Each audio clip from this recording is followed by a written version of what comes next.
Hello friends, study with TG point में आपका स्वागत है। आज हम आपके सामने हिंदी व्याकरण के जो कि प्रीवियस ईयर क्वेश्चंस का सेट है ये सेट नंबर हम 2 लेकर आए हैं। आशा आपको पसंद आएगा। अगर आप चैनल पर नए हैं तो प्लीज़ इस चैनल को सब्सक्राइब कर लीजिए और साथ ही साथ बेल आइकन को भी प्रेस कर लीजिए ताकि नेक्स्ट जो भी वीडियोस आती हैं उसकी नोटिफिकेशन टाइम टू टाइम आपके पास पहुँचती रहे। ये हम प्रैक्टिस सेट कर रहे हैं जिसमें सभी टॉपिक्स को हमने इंक्लूड किया है। संज्ञा, सर्वनाम, क्रिया विशेषण या समास, संधि, कारक सभी टॉपिक्स को हमने इसमें इंक्लूड किया है ताकि हमारी प्रैक्टिस बनी रहे। आइए शुरुआत करते हैं आज के इन क्वेश्चंस की। सबसे पहले क्वेश्चन नंबर 1 ये हमारा तत्सम तद्भव से है। निम्नलिखित में से कौन तत्सम शब्द है? हमें इसमें बताना है कि तत्सम शब्द कौन सा है। तत्सम शब्द कौन से होते हैं? वे शब्द जो संस्कृत भाषा से आए हैं और जिन्हें जू का तू संस्कृत भाषा से ही लिया गया है, मतलब उसे किसी तरह का बदलाव नहीं किया गया है, वे शब्द तत्सम शब्द होते हैं। हमारे ऑप्शन है ऊन, बंसी, प्रतिपदा और 15। तो यहाँ पर ऊन, बंसी और 15 ये तो हमारे तद्भव शब्द हैं, जबकि प्रतिपदा शब्द ये हमारा तत्सम शब्द हो जाएगा।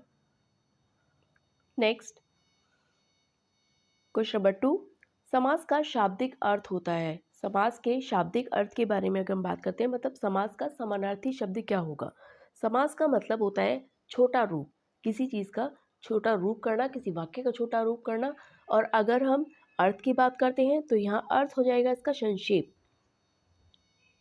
अर्थ हो जाएगा संक्षेप। जबकि अगर हम विलोम की बात करते हैं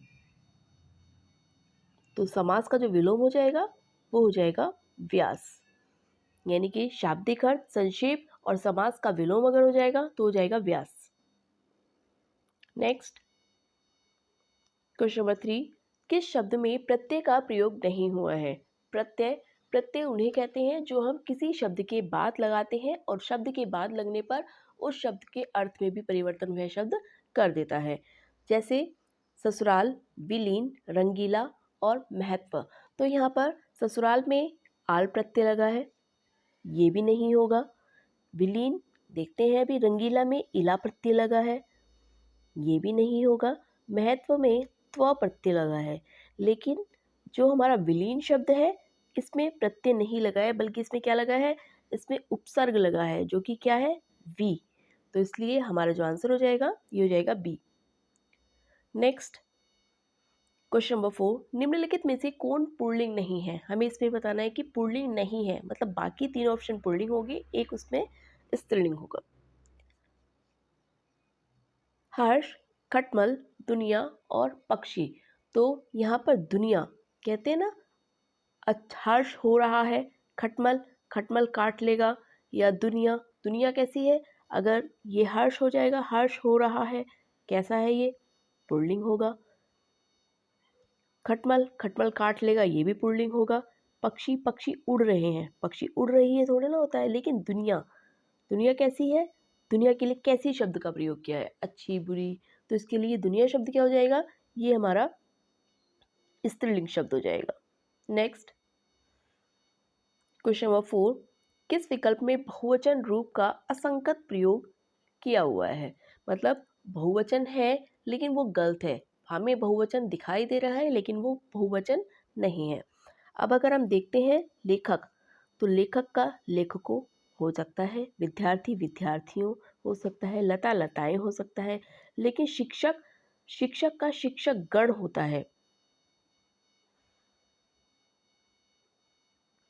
शिक्षक गण स्वयं में एक बहुवचन शब्द है, जबकि शिक्षक गणों नहीं होता है, शिक्षक गण होता है। शिक्षक गण में 2 या 2 से अधिक ही व्यक्तियों का समावेश होता है।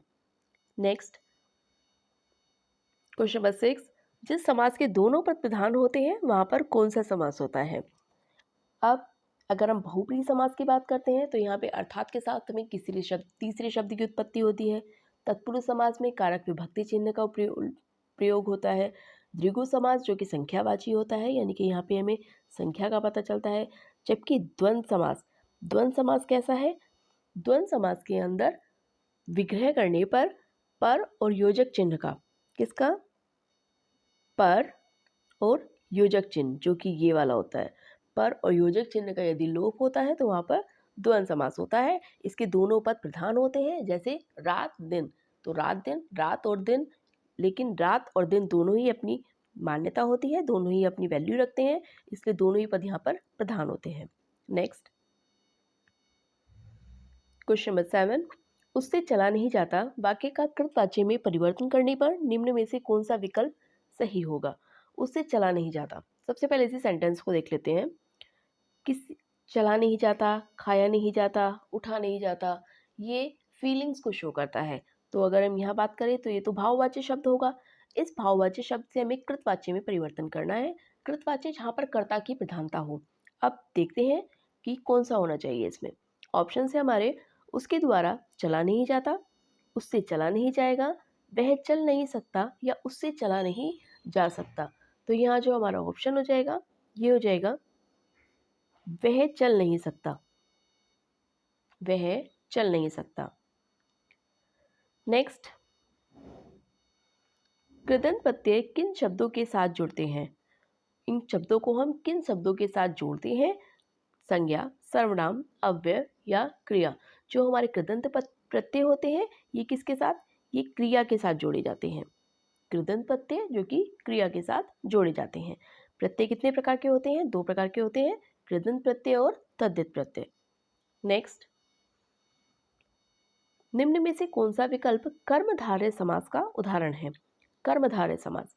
अब अगर हम बात करें कर्मधारय की, कर्मधारय में क्या होता है, विशेषण और विशेष्य की अगर बात होती है तो वहां पर कर्मधारय होता है। देखते हैं किस में बात की गई है। भूखमरा, महात्मा, मोहग्रस्त या इकहत्तर। तो भूख से मरा हो जाएगा भूखमरा के लिए, तो ये तो किस में, तत्पुरुष में आ जाएगा। मोहग्रस्त, मोह से ग्रस्त, ये भी तत्पुरुष में आ जाएगा। 71 ये संख्यावाची है जो कि किसमें, द्विगु में आएगा। लेकिन महान है जो आत्मा, उसके लिए विशेषण और विशेषण शब्द की यहाँ पर प्रधानता है, तो यहाँ पर महात्मा हो जाएगा। नेक्स्ट क्वेश्चन नंबर 10, निम्नलिखित में से किस विकल्पों में निजवाचक सर्वनाम का प्रयोग नहीं हुआ है। मतलब सेंटेंस में निजवाचक प्रयोग नहीं किया गया है। वह अपने आप ही घर चला जाएगा। सेंटेंस को खुद से तोड़ने की कोशिश करते हैं तो उसका आंसर हमें मिलता ही चला जाता है। वह अपने आप ही घर चला जाएगा। अपने आप, हाँ यहाँ पे स्वयं के बारे में बात हो रही है तो यहाँ पर हो सकता है बालक अपना खाना खुद बना लेता है। यहाँ पर हमें खुद शब्द मिल रहा है, यानी कि यहाँ पे भी स्वयं के बारे में बात कर रहा है। आप कहेंगे तो बैठूंगा, नहीं यहाँ पे आप कहेंगे, वो तो बोल रहा है, बता रहा है कि आप अगर ऐसा बोलोगे तो हो जाएगा। अगर वो कहता मैं अपने आप बैठूंगा तो हो सकता था। अब नेक्स्ट क्वेश्चन है, नेक्स्ट सेंटेंस है हमारा, वह स्वतः आ जाएगा। स्वतः, हाँ यहाँ पे भी खुद के बारे में बात हो रही है, लेकिन जो हमारा ऑप्शन नंबर सी है ये हमारा नहीं होगा, क्योंकि इसमें बोला है कि आप कहेंगे तो ही मैं बैठूंगा। Next question number 11, Dinesh Mukesh से कमजोर है वाक्य में विशेषण की किस अवस्था का प्रयोग किया गया है। ऑप्शन है हमारी मूलावस्था, उत्तमावस्था, उत्तरावस्था और अंतिमावस्था। तो मूलावस्था कहाँ होती है, जहाँ पे मूल रूप से कोई बात कही जाती है। उत्तमावस्था, जहाँ पर 2 या 2 से अधिक व्यक्तियों के लिए तुलनात्मक रूप से कोई बात कही जाती है। या उत्तरावस्था, जहाँ पर केवल 2 व्यक्तियों में तुलनात्मक रूप से बात होती है। तो यहाँ पर मुकेश और दिनेश इन दोनों के बारे में तुलनात्मक रूप से बात की गई है। तो यहाँ ऑप्शन जो हमारा हो जाएगा ये हो जाएगा उत्तरावस्था। नेक्स्ट क्वेश्चन नंबर 12, विशेषण और विशेष्य के योग से कौन सा समास बनता है। विशेषण और विशेष्य के योग से ये हो जाएगा हमारा कर्मधारय समास, क्योंकि द्विगु समास के बारे में क्या होता है, ये संख्यावाची होता है। द्वंद्व समास जिसमें पर और योजक चिन्ह का लोप होता है। बहुब्रीहि समास यानी कि जिसमें किसी तीसरे अर्थ की उत्पत्ति होती है। नेक्स्ट क्वेश्चन नंबर 13, निम्नलिखित में से एक शब्द में द्विगु समास है, उस शब्द का चयन कीजिए। द्विगु समास, हमें पता है कि द्विगु समास होता है संख्यावाची समास, यानी कि जहाँ पर संख्या शब्दों का इस्तेमाल होता है। आजीवन, भूदान, सप्ताह और पुरुष सिंह। तो यहाँ पर सप्ताह जिसमें कि संख्यावाची शब्द है ये, तो इसलिए जो हमारा आंसर हो जाएगा द्विगु समास के लिए ये हो जाएगा सप्ताह। जबकि आजीवन किस में है, ये अव्ययभाव समास के लिए प्रयोग किया गया है। नेक्स्ट क्वेश्चन नंबर 14, सुमित सो रहा है वाक्य में क्रिया का भेद है। सुमित सो रहा है, इसमें जो वाक्य में क्रिया का भेद होगा वो कौन सा होगा, अकर्मक, प्रेरणार्थक, द्विकर्मक या सकर्मक। तो यहाँ पर सुमित सो रहा है, इसके लिए अकर्मक क्रिया, क्योंकि सोना इसमें कोई भी कर्म साथ में नहीं होता, अकर्मक जहाँ पर कर्म ना हो और सकर्मक जहाँ पर कर्म हो। नेक्स्ट क्वेश्चन नंबर 15, वर्तनी की दृष्टि से कौन सा विकल्प अशुद्ध है? अन्वेषण, अस्पृश्यता, निरूपण या जगन्नाथ? तो यहाँ पर हमारे अन्वेषण, अस्पृश्यता और जगन्नाथ ये तीनों ही ऑप्शन सही हैं, लेकिन निरूपम जो कि हमारा आंसर हो जाएगा यहाँ तो। और निरूपम लिखा किस तरह से जाता है? ये लिखा जाता है इस तरह से, निरूपम, ये इसका शुद्ध रूप होगा। नेक्स्ट क्वेश्चन नंबर 16, निम्नलिखित में से किस विकल्प के सही शब्द रात के पर्याय हैं? रात के पर्याय इनमें से सही वाले कौन से हैं? रजनी, दैत्य, रात्रि, शर्वरी, रैन, विभावरी, दर्प, रात्रि या निशा, रात्रि, कपि और निशा। तो यहाँ पर अगर हम देखते हैं कपि शब्द तो वैसे भी बंदर का होता है, तो ये तो ऑप्शन पहले ही कट जाता है। दर्प, रात्रि, निशा, दर्प अहंकार का होता है, इसलिए ये वाला ऑप्शन भी कट जाएगा। अब बात आती है इन दोनों की, शर्वरी, रैन और विभावरी और रजनी, दैत्य और रात्रि। तो यहाँ पर शर्वरी जो कि रात का सही पर्याय है, शर्वरी, रैन और विभावरी। तो इसमें ये तीनों ऑप्शंस जो है वो रात के पर्याय हैं, हमारा ऑप्शन हो जाएगा बी। नेक्स्ट क्वेश्चन नंबर 17, निम्न विलोम शब्दों में से कौन सा युग्म सही नहीं है? इसमें से ये बताना है कि कौन सा सही नहीं है। प्रसारण, संकुचन, व्यष्टि, समष्टि, पोषक, शोषक और निर्धर्प और सुधर्प। तो प्रसारण, संकुचन ये इसका विलोम होता है, ये सही है। व्यष्टि का विलोम समष्टि होता है, ये भी सही है। पोषक का विलोम शोषक होता है, ये भी सही है। लेकिन निर्धर्प का सुधर्प नहीं होता है। निर्धर्प का क्या होता है? इसका होता है दूरस्थ। तो हमारा जो यहाँ ऑप्शन हो जाएगा ये हो जाएगा option number D. Next question number 18, निम्न वाक्यों में से अपादान कारक का उदाहरण कौन सा है? अपादान जहाँ पर भय, अलगाव या तुलना की उत्पत्ति होती है। हमारा फर्स्ट ऑप्शन है राधा घर से निकली, यहाँ पर अलगाव हो रहा है, हाँ ये अपादान का हो सकता है। सीता गीता से अच्छा गाती है, यहाँ पर तुलना हो रही है, हाँ ये भी ऑप्शन सही है। मुझे आपसे डर लगता है, यहाँ भय की बात हो रही है, ये भी सही है। तो इसलिए जो हमारा ऑप्शन हो जाएगा ये हो जाएगा ऑप्शन नंबर डी, उपयुक्त सभी। नेक्स्ट क्वेश्चन नंबर 19, पाप पुण्य में कौन सा समास है? पाप पुण्य अभी हम बात करके गए हैं कि जिन शब्दों में योजक चिन्ह और पर की उत्पत्ति होती है, पर दिखाई देता है, वहाँ पर हमें द्वंद्व समास लगाना है। तो यहाँ पर हमें योजक चिन्ह दिखाई दे रहा है, तो ये पहले ही हमारा द्वंद्व समास हो जाएगा। नेक्स्ट क्वेश्चन नंबर 20, जो अच्छे कुल में उत्पन्न हुआ है इस शब्द समूह के लिए एक शब्द क्या है? जो अच्छे कुल में उत्पन्न हुआ है, धनी, स्मृत, कुलीन या निपुण। तो जो अच्छे कुल में उत्पन्न हुआ है, अच्छे कुल में उत्पन्न होने वाले के लिए शब्द आता है कुलीन।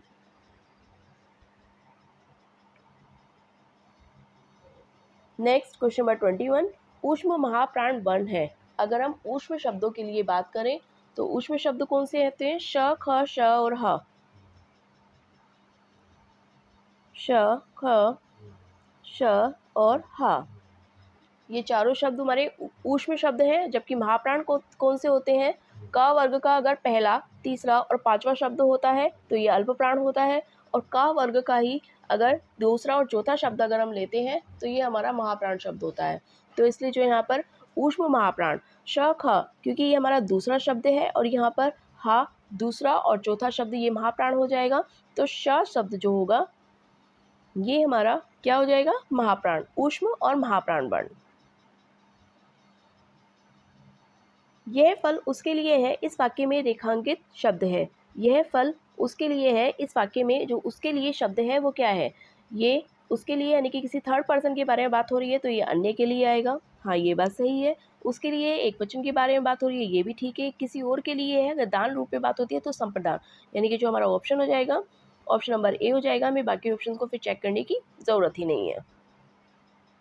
नेक्स्ट क्वेश्चन नंबर 22, षटपद का पर्यायवाची। षटपद का पर्यायवाची क्या है? तितली, मकड़ी, भ्रमर या केकड़ा।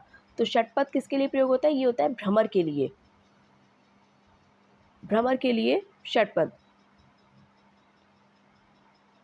नेक्स्ट क्वेश्चन नंबर 24, इनमें से किस वाक्य में पूर्वकालिक क्रिया का प्रयोग हुआ है? पूर्वकालिक क्रिया होती है जिसमें एक काम के समाप्त होने पर तुरंत ही दूसरा काम प्रारंभ कर दिया जाए। ठोकर लगते ही लड़का बेहोश हो गया, शाम दूध पीकर घूमने जाता है, विद्यार्थी पढ़ेंगे तो पास होंगे। अध्यापक बच्चों को प्रतिदिन हिंदी पढ़ाता है। अब किसी कार्य के तुरंत करने वाला शब्द पूर्वकालिक शब्द होता है। ठोकर लगते ही श्याम बेहोश हो गया। ठोकर लगते ही बेहोश हुआ, लेकिन उसने खुद से कोई काम तो नहीं किया ना। श्याम दूध पीकर घूमने जाता है। अब यहाँ पर दो उसने किए हैं, दूध पिया और घूमने गया, यानी कि दो एक साथ हुए हैं। नेक्स्ट, एक काम समाप्त होने के तुरंत बाद कोई दूसरा काम प्रारंभ होना। विद्यार्थी पढ़ेंगे तो पास होंगे, इसमें नहीं होगा। अध्यापक बच्चों को प्रतिदिन हिंदी पढ़ाएंगे, ये भी नहीं होगा। ऑप्शन जो हमारा हो जाएगा ये हो जाएगा बी, श्याम दूध पीकर घूमने जाता है। नेक्स्ट क्वेश्चन नंबर 25, कवि का स्त्रीलिंग है। कवि का जो स्त्रीलिंग है ये बहुत ज़्यादा पूछा जाता है, क्योंकि मोस्टली कन्फ्यूजन इसी में होता है। कवयित्री, हमें इसमें ये करना है कि कवि का कवि जब हम लिंग में चेंज करते हैं तो कवि नहीं बनता है, ये कव बन जाता है। तो यहाँ पर जो हमारा ऑप्शन हो जाएगा ये हो जाएगा कवयित्री, और बाकी के जो 3 ऑप्शन होंगे ये हमारे गलत होंगे। नेक्स्ट क्वेश्चन नंबर 26, आजन्म शब्द का उदाहरण है। आजन्म शब्द किसका उदाहरण है? अव्ययभाव समास का, तत्पुरुष समास का, द्वंद्व समास का या द्विगु समास का? तो आजन्म शब्द में जो हमें प्रारंभ में शब्द दिखाई दे रहा है ये आ एक उपसर्ग है, और जहाँ पर उपसर्ग लगता है प्रारंभ में वहाँ पर अव्ययभाव समास होता है।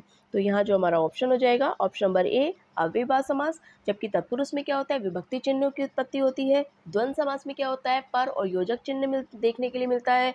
और द्विगु समास में क्या होता है, ये संख्यावाची होता है। नेक्स्ट क्वेश्चन नंबर 27, ड़ का उच्चारण स्थान होता है। अगर हम वर्ग की बात करते हैं, का वर्ग को ही अगर हम ले लेते हैं, क्योंकि यहाँ पे स्पेस उतना होता नहीं है, का वर्ग की हम बात ले लेते हैं तो क ख ग घ ड़, क ख ग घ और ड़, ये हर एक वर्ग का जो अंतिम पंचम अक्षर होता है वो पंचम अक्षर हमेशा नासिक के होता है। तो ऑप्शन जो हो जाएगा इसके साथ वो तो हो जाएगा नासिक के। लेकिन अगर क के बाद च वर्ग को देखें तो उसका भी अंतिम वर्ग नासिक के होगा। ट वर्ग को देखें उसका भी अंतिम वर्ग नासिक के होगा। तो इस तरह से पांचों स्पर्श व्यंजन में पांचों वर्ग के जो अंतिम अक्षर होते हैं, अंतिमाक्षर होता है वही नासिक के होता है। नेक्स्ट क्वेश्चन नंबर 28, हंसना कैसी क्रिया है?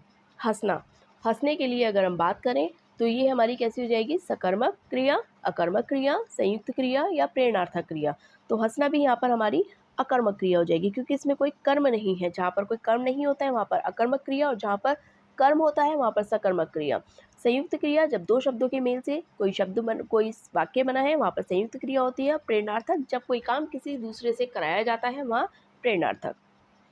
नेक्स्ट क्वेश्चन नंबर 28, छत से ईंट गिरी वाक्य में कौन सा कारक है?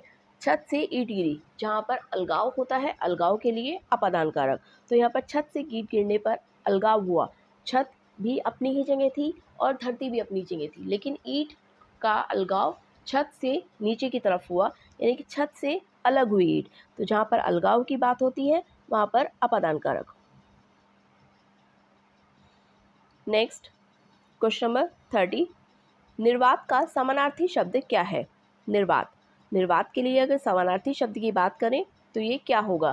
भ्रम, विवाद रहित, बिना हवा का या बुराई। तो निर्वात जो कि वाद से हवा को हमें हिंट मिलता है, तो यहाँ पर निर्वात यानी कि बिना हवा वाला, जिसमें हवा ना हो, तो बिना हवा वाला निर्वात। नेक्स्ट क्वेश्चन नंबर 31, कार्य करने के बाद उसके बारे में जांच करना अर्थ वाली कहावत है। कार्य करने के बाद उसके बारे में जांच करना ये किसके लिए आता है? सांप निकलने पर लकीर पीटते रहना, पानी पीकर जाति पूछना, अब पछताए होत क्या जब चिड़िया चुग गई खेत, और उपयुक्त सभी। ये क्वेश्चन हमने डाला है आपके लिए। इसका आपको कमेंट बॉक्स में हमें आंसर जरूर बताना है कि क्या इसका आंसर होगा। आगे भी इसी तरह की वीडियोस लेकर आते रहेंगे। तब तक के लिए थैंक यू। मिलते हैं नेक्स्ट वीडियो में, और इसका आंसर कमेंट बॉक्स में हमें ज़रूर बताना। और अगर क्वेश्चंस को इंक्रीज़ करना है, क्वेश्चंस के नंबर को इंक्रीज़ करना है, या इसमें कोई और हमें चेंजेस करने हैं, तो प्लीज़ अपनी राय, अपने व्यूज़ हमें कमेंट बॉक्स में ज़रूर दें। तब तक के लिए थैंक यू।